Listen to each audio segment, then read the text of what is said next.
La 29 dice, ¿qué es un estudio de casos y controles anidado? ¿No? Estudio de casos y controles en el que los controles están apareados con los casos en posibles factores de confusión. Estudio de casos y controles en el que los controles están muestreados aleatoriamente del acorde que da origen a los casos. Estudio de casos y controles en el que tanto casos como controles se extraen del mismo hospital o centro de estudio. Es el tipo de estudio de casos y controles que se realiza para estudiar los factores etiológicos de las malformaciones congénitas y que se llevan a cabo en las unidades de neonatología. Es el tipo de estudio de casos y controles que se realiza en poblaciones estáticas o cerradas en las que no se permite la entrada o salida de la misma, ¿no? Que es un estudio de casos y controles anidado. Algunos incluso le llaman estudio de casos y controles anidado en una cohorte, ¿okay? Ese es su otro nombre. Este tipo de estudio de casos y controles es la B, estudio de casos y controles en el que los controles están muestreados aleatoriamente de la cohorte que da origen a los casos, ¿no? Esto se da cuando un factor de riesgo, por ejemplo, está concentrado en una determinada población. Entonces, de ahí se van a escoger los casos y los controles. ¿Ok? Bien. La pregunta 30 dice, ¿qué principio ético requiere la solicitud de consentimiento informado del paciente para su participación en un ensayo clínico? Autonomía, no maleficencia, equidad, beneficencia o justicia.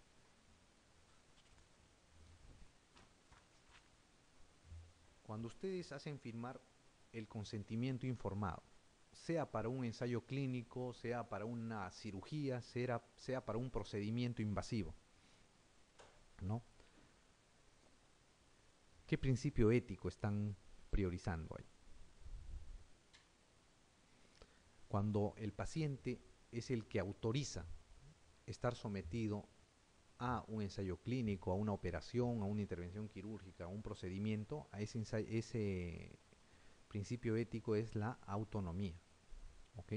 Porque el paciente libremente elige ingresar al estudio o ser sometido a un determinado procedimiento, ¿ok? Aquí es la A, la autonomía. La siguiente dice, respecto a los estudios de cohortes, es cierto que los sujetos son seleccionados en virtud de padecer o no la enfermedad sometida al estudio. El análisis de los datos consiste en determinar si la proporción de expuestos en el grupo de pacientes con la enfermedad difiere de la de los controles. Se obtiene la prevalencia como medida de la frecuencia de la enfermedad. El azar decide la distribución de la exposición de los sujetos del estudio.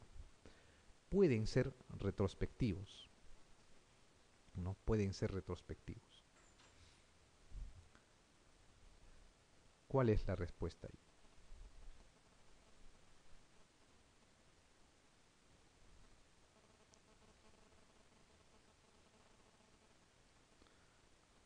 ahí? Ahí va la pregunta de vuestro colega, ¿no? Que decía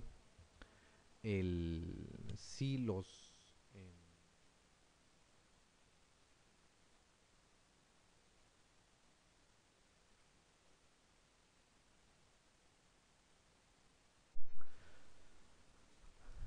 a ver, dice, respecto a los estudios de cohortes, es cierto que los sujetos son seleccionados en virtud de padecer o no la enfermedad sometida al estudio. ¿Será o no será?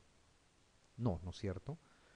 En los estudios de cohortes, los sujetos se seleccionan en virtud de estar expuestos o no expuestos al factor de riesgo, ¿no? No padecer o no la enfermedad. El análisis de los datos consiste en determinar si la proporción de expuestos en el grupo de pacientes con la enfermedad difiere a la de los controles, ¿no? Este es en el estudio de casos y controles, no en el estudio de cohortes. Se obtiene la prevalencia como medida de la frecuencia de la enfermedad. En los estudios de cohorte lo que se va a obtener no es la prevalencia, sino la incidencia o los casos nuevos, ¿ok? Los casos nuevos.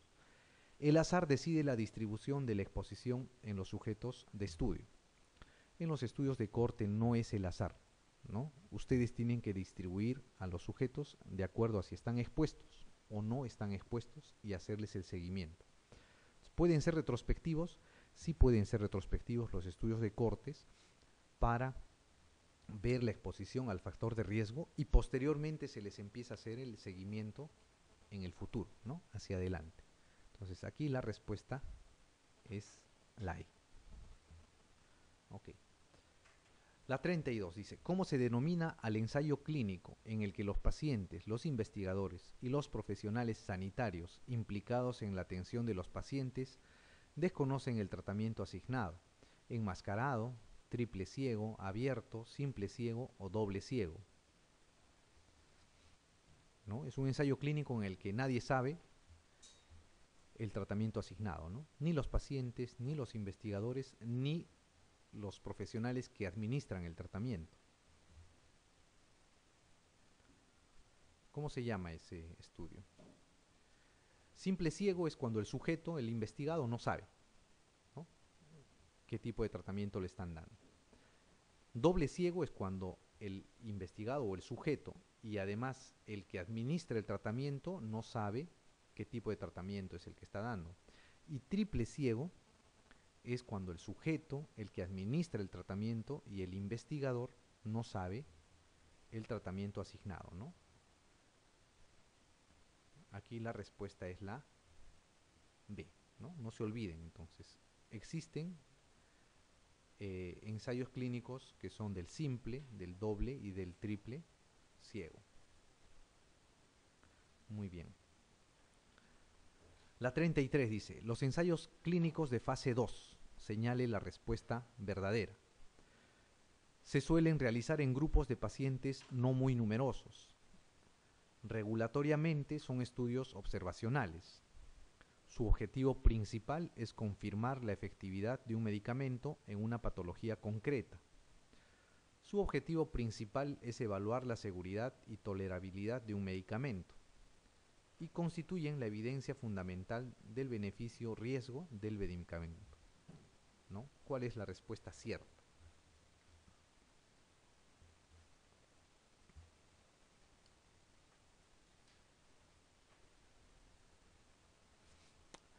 Los ensayos clínicos se dividen en 4 fases, ¿saben, no? La fase 1 es la primera fase en la cual se empieza a dar en humanos. Para esto se buscan seres humanos o personas jóvenes, sanas, y principalmente muestra o busca ver posibles efectos tóxicos del medicamento. Los ensayos de fase 2 es la primera fase en la cual se les da a los enfermos, ¿ok? Tienen criterios de selección muy exhaustivos, ¿no? Y normalmente se da en pacientes, en un pequeño número de pacientes, ¿no? Los grupos no son muy numerosos. Esa es la respuesta cierta acá, en la fase 2, ¿ok? En la fase 3 es aquella fase en la cual ya se hacen estudios multicéntricos, ¿no? Ya se vio la toxicidad, se vio la dosis, se vio la respuesta en la fase 2, ¿no?, de la enfermedad al tratamiento, y en la fase 3 se hace ensayos clínicos multicéntricos donde se va a dar la muestra el medicamento a gran cantidad de pacientes. ¿Para qué? Con el fin de ser aprobados para su uso comercial. Y en la fase 4 son los estudios que se hacen ya cuando se han comercializado los medicamentos. Entonces, la respuesta cierta de la fase 2 es que se suelen realizar en grupos de pacientes no muy numerosos. Esa es su característica principal. ¿Para qué? Para poder ser controlados mejor y buscar algunos efectos tóxicos y ver si la eficacia es la adecuada o no. La 34 dice, ¿a qué tipo de ensayo clínico nos referimos cuando los criterios de inclusión se ajustan a las indicaciones, con criterios de exclusión menos restrictivos para incluir una amplia representación de la enfermedad en estudio y fundamentar así el registro de un medicamento, ¿no?, para su uso, obviamente? Un estudio piloto, un estudio de fase 1, estudio de fase 2, estudio de fase 3 o estudio de fase 4. ¿Cuál sería? Un ensayo clínico en lo cual se va a incluir un gran número de pacientes, dice, ¿no es cierto?, con criterios de exclusión menos restrictivos. ¿Para qué? Para lograr el registro de un medicamento, ¿no? El registro de un medicamento es paso previo para la aprobación, pues, ¿no?, para su uso comercial. ¿Qué tipo de estudio es? ¿Qué fase? Sería la fase 3, ¿no? La fase 1, su característica principal, acuérdense, es la primera fase en la que se da a seres humanos y se da en normalmente adultos jóvenes y personas sanas. En la fase 2 es la primera fase en la que se da a enfermos, ¿no?, y se busca probar la eficacia.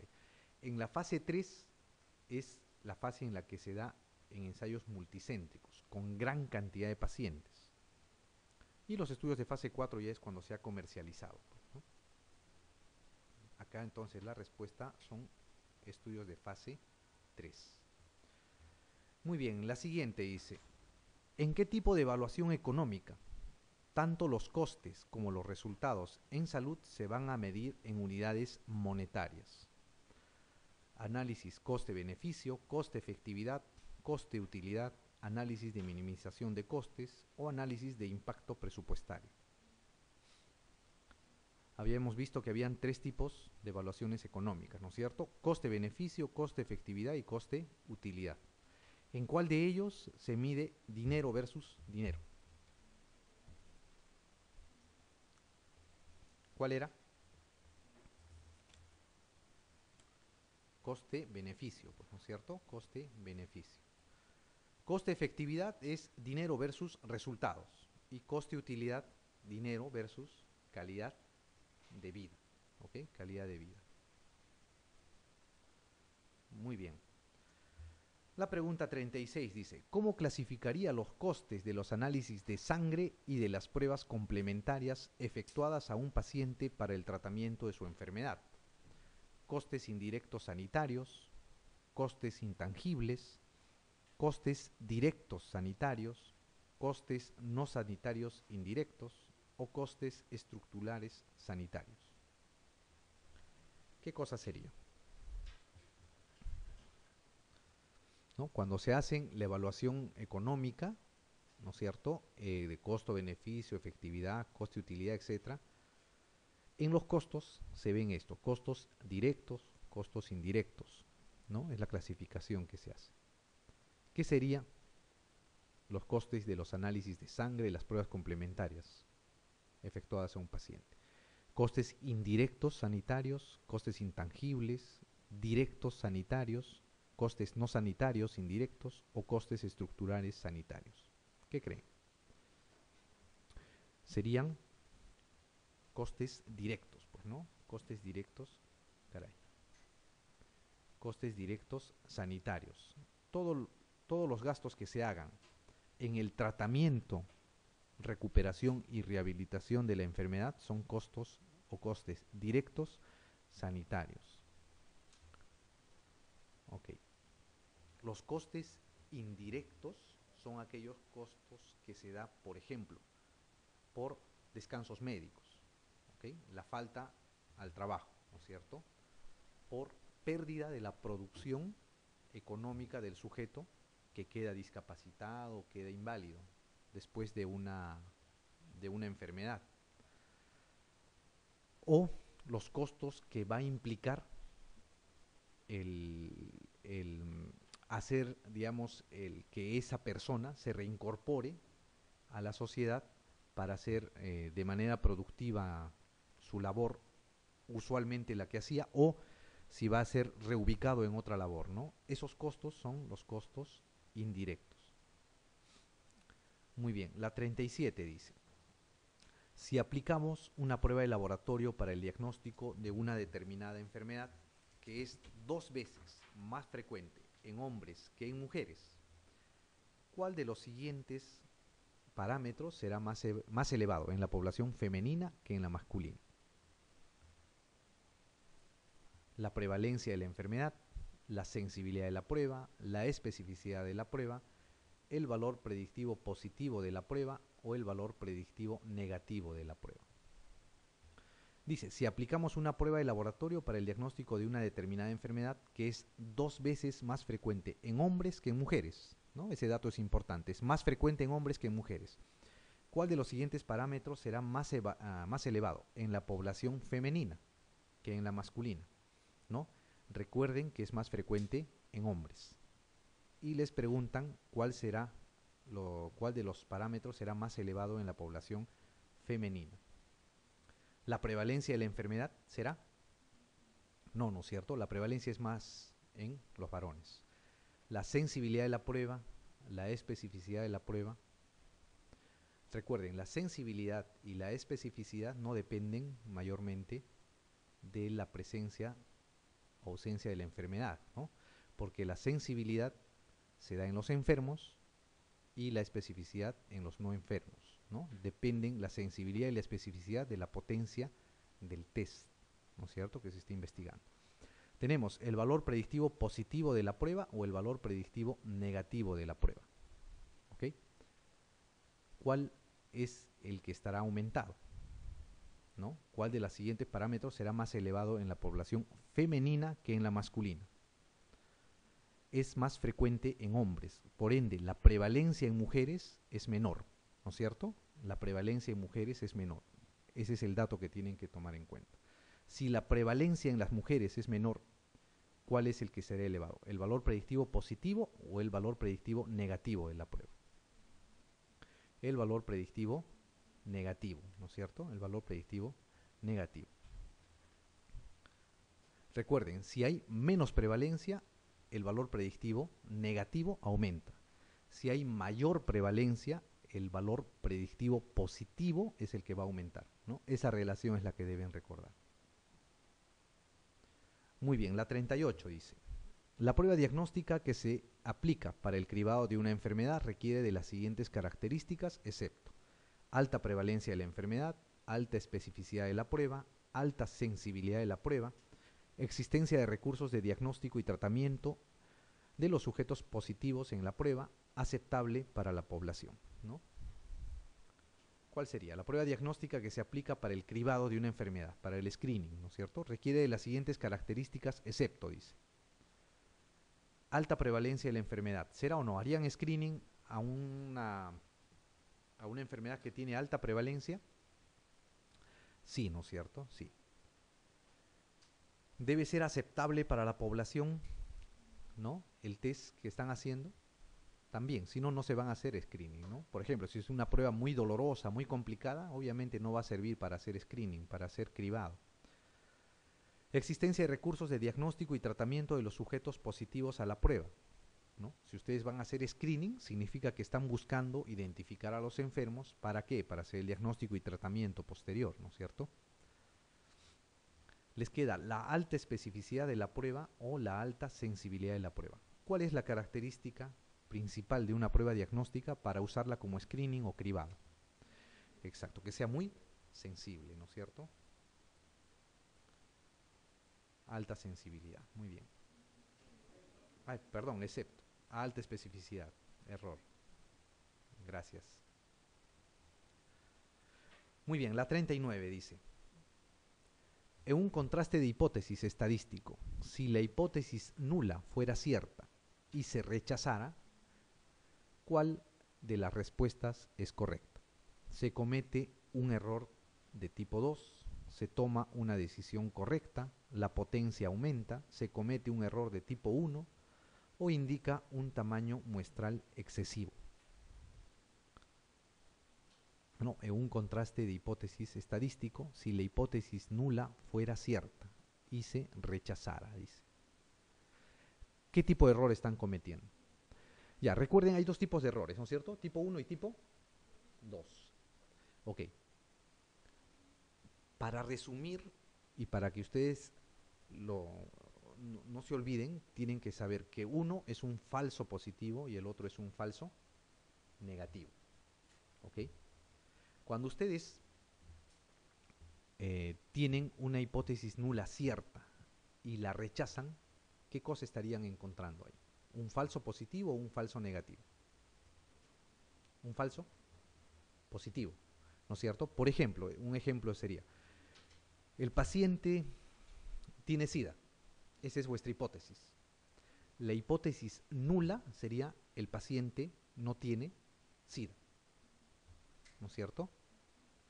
Ok, entonces, si la hipótesis nula fuera cierta, ¿no es cierto? Si la hipótesis nula fuera cierta, o sea, si el paciente no tiene SIDA, fuera cierto, y ustedes lo rechazan, estaría implicando que el paciente tiene SIDA, ¿verdad? Esa sería vuestra conclusión, ¿ok? Porque están rechazando la hipótesis nula. Entonces, si están diciendo el paciente tiene SIDA a pesar que el paciente está sano, ¿qué están haciendo ahí? ¿Es un falso positivo? Ok. Cuando es un falso positivo, ¿qué tipo de error se comete? Tipo 1, ¿no es cierto? Tipo 1.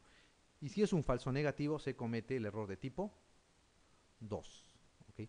Es más fácil que se acuerden así que acordándose del concepto del error de tipo 1 y error de tipo 2. ¿Ok? Error tipo 1 es un falso positivo, error de tipo 2 es un falso negativo. ¿Ok? Bien, la pregunta 40 dice: el objetivo de una investigación es determinar la probabilidad de sufrir cirrosis hepática en función de la presencia o no de 5 variables: sexo, edad, consumo de alcohol, consumo de drogas y nivel de actividad física. La técnica estadística más adecuada para evaluar el objetivo propuesto es el cálculo de la matriz de correlación entre los factores, el cálculo de la regresión lineal, el análisis de componentes principales, el cálculo de regresión logística o la prueba del chi cuadrado. Ok, ustedes tienen una investigación, ¿no es cierto? Quieren ver la probabilidad de sufrir cirrosis, tiene o no, o está o no influida por las variables sexo, edad, consumo de alcohol, consumo de drogas y nivel de actividad física. Ok, estas variables, cuando intervienen más de una, ¿no? 2, 3, 4, 5 variables, y estas variables sumadas van a producir o no una determinada enfermedad, o van a aumentar el riesgo o no de presentar una determinada enfermedad, la técnica estadística que deben usar es esta, ¿no? El cálculo de regresión logística. ¿Ok? ¿En qué consiste esto? El cálculo de regresión logística les sirve para identificar si 2, 3 o más variables están en relación a la presencia o la ausencia de cierta enfermedad. ¿Ok? Para eso sirve la regresión logística, ¿no? Se usa en algunos estudios, no es muy común usarlas, pero han preguntado sobre este tema en los exámenes MIR, por eso se los estamos poniendo. Muy bien. La 41 dice: ¿cuál de los siguientes diseños es un diseño experimental? Estudio de casos y controles, estudio de cortes, estudio transversal, serie de casos o un ensayo clínico controlado. Un ensayo clínico, ¿no es cierto? Recuerden, ensayo clínico es igual a experimento, ¿no es cierto? Eso tienen que recordar. Muy bien. Las 42 dice: se ha realizado un estudio epidemiológico con el objetivo de dilucidar si existe asociación entre la administración de una nueva vacuna antigripal y la aparición de síndrome de Guillain-Barré. Para ello se recogieron los datos de todos los sujetos vacunados en determinada área geográfica y mediante la conexión de estos datos con los de nuevos diagnósticos de síndrome de Guillain-Barré registrado en los hospitales de ese mismo área. Se comparó la incidencia de síndrome de Guillain-Barré en sujetos expuestos y no expuestos a la vacuna en una ventana temporal definida. ¿A qué tipo de diseño corresponde este estudio? Estudio de cortes, de casos y controles anidado en una corte, estudio de casos y controles de campo, estudio de corte transversal o un estudio descriptivo. ¿Qué cosa es?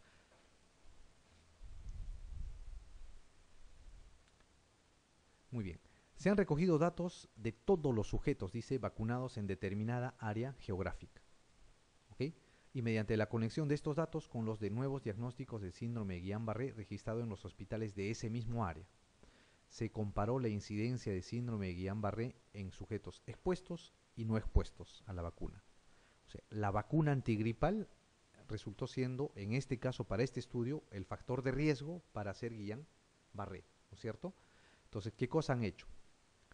han agarrado un área geográfica y han visto quiénes estuvieron expuestos a la vacuna y quiénes no estuvieron expuestos a la vacuna. Y les han hecho un seguimiento temporal durante un tiempo, ¿no? A ver quiénes desarrollan el síndrome de Guillain-Barré y quiénes no. ¿Qué tipo de estudio será? De corte, ¿no es cierto? De corte, porque les han hecho un seguimiento temporal. Muy bien. La siguiente dice: para correlacionar el alcohol con los accidentes de tráfico se procedió de la manera siguiente. Por cada accidentado se seleccionó un individuo no accidentado que pasaba la misma hora por una carretera de características similares a la del accidentado. Se les extrajo sangre para cuantificar la cifra de alcoholemia. ¿Cuál es el tipo de diseño del estudio empleado? ¿Un estudio transversal o de prevalencia? ¿Un estudio de cortes? ¿Un estudio de casos y controles? ¿Un ensayo clínico o un estudio ecológico? ¿Cuál será? Bien. Se relacionó el alcohol con accidentes de tránsito, ¿no es cierto? Por cada accidentado se seleccionó un individuo no accidentado que pasaba la misma hora por una carretera de características similares. O sea, tenían accidentados y no accidentados, ¿no? Y se les extrajo sangre para cuantificar la cifra de alcoholemia. ¿Qué tipo de estudio será este? Un estudio de casos y controles. Pues los casos son los accidentados y los controles son los no accidentados. El factor de riesgo será la exposición al alcohol. Para saber si estuvieron o no expuestos al alcohol, se les hizo la prueba de alcoholemia. ¿Ok? Muy bien. La siguiente dice: se dice que un estudio observacional tiene validez interna. ¿Cuándo? Cuando se obtiene un resultado estadísticamente significativo, cuando el investigador ha controlado razonablemente las posibles fuentes de sesgo, cuando el investigador no ha cometido fraude y los resultados son auténticos, cuando se ha publicado en una revista con alto factor de impacto, o cuando el intervalo de confianza de la principal medida de efecto no incluye el valor nulo. ¿Qué cosa es validez interna? La validez interna se da cuando el investigador ha controlado todos los posibles o las posibles fuentes de error, ¿ok? En su diseño. Eso es validez interna. Validez externa es cuando los resultados que se obtienen en vuestro trabajo de investigación se pueden extrapolar a la población, ¿ok? A eso se llama validez externa. Hay dos tipos de validez: interna y externa. Entonces, aquí la respuesta es la B. Muy bien, la 45 dice: en una comunidad se ha detectado un clúster o agregación de casos de leucemia no atribuible a una variabilidad habitual de la enfermedad. ¿Cuál es el diseño más adecuado para analizar su posible relación con la exposición a una fuente de ondas electromagnéticas? ¿Un estudio transversal, un estudio de cortes históricas, un estudio de cortes, un estudio de casos y controles o un estudio de ensayo clínico? ¿Cuál sería?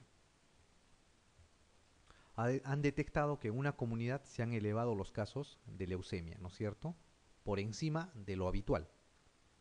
Si ustedes creen que estos casos de leucemia se han podido deber a que han estado expuestos estos pacientes a radiación o a ondas electromagnéticas. Entonces, ¿qué tipo de estudio usarían ahí? ¿Cuál sería? ¿Qué deberían hacer en este caso, ¿no? Agarran y tienen pacientes con leucemia, creen que han estado expuestos a ondas electromagnéticas. Entonces, para saber si es un factor de riesgo o no, ¿qué deberían hacer? Tienen pacientes con leucemia de esa población, porque dice en una comunidad, y pacientes que no desarrollan leucemia en esa misma población. ¿Y qué cosa harían? Tendrían que irse hacia atrás y ver quiénes han estado expuestos a las ondas electromagnéticas y quiénes no, ¿no? Eso es lo que se debería hacer. ¿Qué tipo de estudio sería ese? Un estudio de caso y control, ¿no es cierto? Un estudio de caso, control. Muy bien.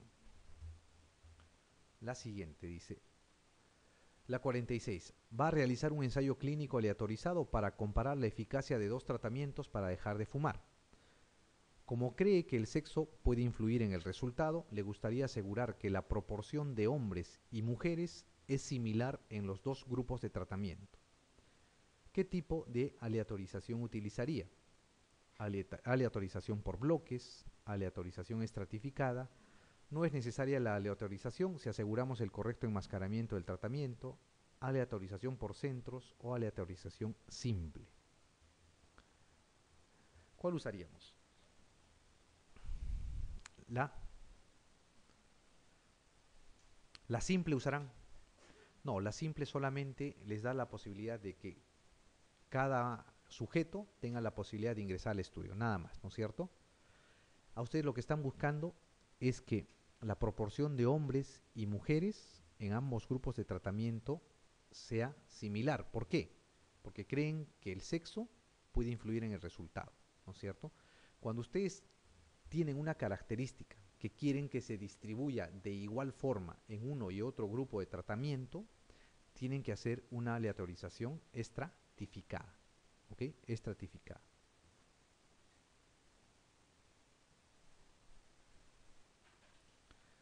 Hay otro tipo de aleatorización que deben recordar, aparte de la estratificada y la simple, que es la restrictiva, ¿ok? La restrictiva. La restrictiva es aquella en la cual ustedes quieren tener el mismo número de sujetos en ambos brazos del tratamiento.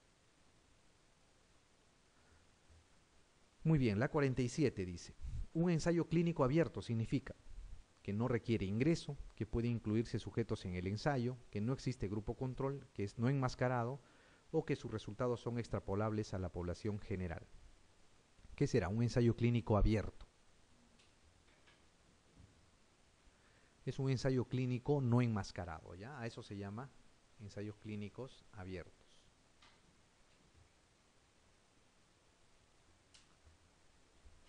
Muy bien, la 48 dice, a realizar una serología frente a Trypanosoma cruzi en una comunidad de inmigrantes bolivianos con una prevalencia estimada del 30% de enfermedad de Chagas, respecto a otra comunidad de inmigrantes ecuatorianos con una prevalencia estimada de enfermedad de Chagas del 5%. ¿Qué pasará? Aumenta la sensibilidad, disminuye la especificidad, aumenta el valor predictivo positivo, aumenta el valor absoluto de los falsos positivos, aumenta la validez interna de la serología. ¿Qué pasará? Tienen una población, ¿no?, que proviene de Bolivia con una prevalencia del 30%. Y tienen otra población proveniente de Ecuador, ¿no?, con una prevalencia del 5%. ¿Qué cosa esperan encontrar cuando comparan una a otra? Que aumente la sensibilidad, que disminuye la especificidad, que aumente el valor predictivo positivo, que aumente el valor absoluto de los falsos positivos o que aumente la validez interna de la serología. ¿Qué cosa esperan encontrar? Que aumente el valor predictivo positivo, ¿no es cierto? Que aumente el valor predictivo positivo. ¿Por qué? Porque la prevalencia en la población boliviana es mayor que la población ecuatoriana. Recuerden, cuando la prevalencia aumenta, el valor predictivo positivo aumenta. Cuando la prevalencia disminuye, el valor predictivo negativo va a aumentar. Muy bien. Acá es la C la respuesta.